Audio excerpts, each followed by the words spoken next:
বাংলাদেশের মধ্যাঞ্চলে এক টুকরো সবুজ শ্যামল বনভূমি টাঙ্গাইলের মধুপুর, আর যেখানে জন্ম নেয় বাংলাদেশের সেরা রসালো আর মিষ্টি আনারস। বাংলাদেশের মাটি ও মানুষের গর্ব।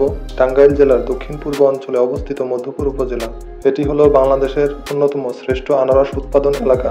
মায়ার বাঁধনের নতুন আরেকটি এপিসোডে আপনাকে স্বাগত। এই এপিসোডের মাধ্যমে আপনাদের জানাতে চলেছি মধুপুরের আনারস সম্পর্কে। চলুন ঘুরে আসি এই আনারসের রাজধানী থেকে, যেখানে প্রকৃতি আর মানুষের পরিশ্রম মিলে জন্ম দেয় এক অনন্য মিষ্টতার। ভিডিওটি শুরু করা যাক। মধুপুর গড়, যা টাঙ্গাইল জেলার অন্তর্গত, একে ঘিরে আছে উঁচু নিচু টিলাময় ভূমি, লাল মাটি আর সবুজ বনাঞ্চল। এখানকার আবহাওয়া, মাটি আর বৃষ্টিপাত সবকিছু যেন আনারস চাষের জন্য আদর্শ। তাই এখানে চাষ হয় দেশের সবচেয়ে সুস্বাদু ও রসালো আনারস। মধুপুরের আনারস কেন আলাদা?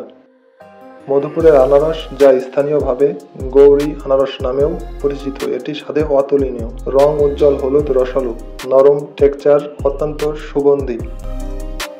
বিশেষ করে জুন থেকে আগস্ট মাস, তখনই এই আনারসের মৌসুম। গাছ থেকে তাজা আনারস তুলে এনে বাজারে আসে, তাই এর ফ্রেশনেস আরও স্বাদ অতুলনীয়। বাংলাদেশের উৎপাদিত মোট আনারসের প্রায় 70 থেকে 80% মধুপুর অঞ্চল থেকেই আসে।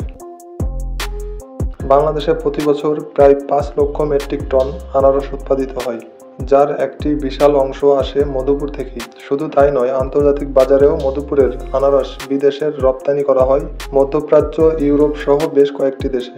এই এলাকার প্রায় 30,000-এরও বেশি কৃষক প্রত্যক্ষ ও পরোক্ষভাবে এই চাষের সঙ্গে জড়িত। স্থানীয় কৃষকদের প্রধান আয়ের উৎস হলো এই আনারস। তারা সকাল থেকে সন্ধ্যা পর্যন্ত ঘাম ঝরিয়ে ফেলায় সোনালী সম্পদ। আশ্বিন থেকে কার্তিক মাস মানেই মধুপুরের আনারসের মৌসুম। তখন পুরো এলাকায় ভরে যায় আনারসের সুগন্ধিতে। প্রতি বছর বর্ষাকাল আসলেই টাঙ্গাইলের মধুপুর সড়ক জুড়ে শুরু হয় আনারসের উৎসব। চারিদিকে শুধু হলদে রঙের পাকা আনারস, কৃষকের মুখে হাসি আর পাইকারীদের ভিড়। একটি সম্পূর্ণ কৃষিভিত্তিক অর্থনীতি জীবন্ত হয়ে ওঠে। স্থানীয় কৃষকরা বলেন, একটি গাছ থেকে বছরে একাধিকবার ফল পাওয়া যায় না, তাই তারা আগে থেকেই পরিকল্পনা করে জমি তৈরি করেন, সার দেন এবং কীটনাশক ব্যবহার করেন নিয়ন্ত্রিতভাবে। পরিবেশ বান্ধব আনারস চাষের ফলে স্থানীয় জীবচিত্র ও হুমকির মুখে পড়ে না। অনেক জায়গায় আবার জৈব পদ্ধতিতে চাষ হচ্ছে, যার কারণে মধুপুরের আনারস আন্তর্জাতিক বাজারেও বেশি চাহিদা সম্পন্ন। ভ্রমণ প্রেমীদের জন্য মধুপুরের আনারস বাগানের এক দারুণ আকর্ষণ। অনেকেই বর্ষাকালে ঘুরতে যান এই আনারসের অঞ্চলে, সরাসরি বাগান থেকে আনারস কিনে নেন আর উপভোগ করেন প্রাকৃতিক সৌন্দর্য। মধুপুরের আনারস শুধু একটি ফলই নয়, এটি বাংলাদেশের কৃষি ভিত্তিক অর্থনৈতিক ও উজ্জ্বল দৃষ্টান্ত। আপনিও যদি মধুপুরে গিয়ে আসেন, মধুর এই আনারসের স্বাদ ভুলতে পারবেন না কখনো।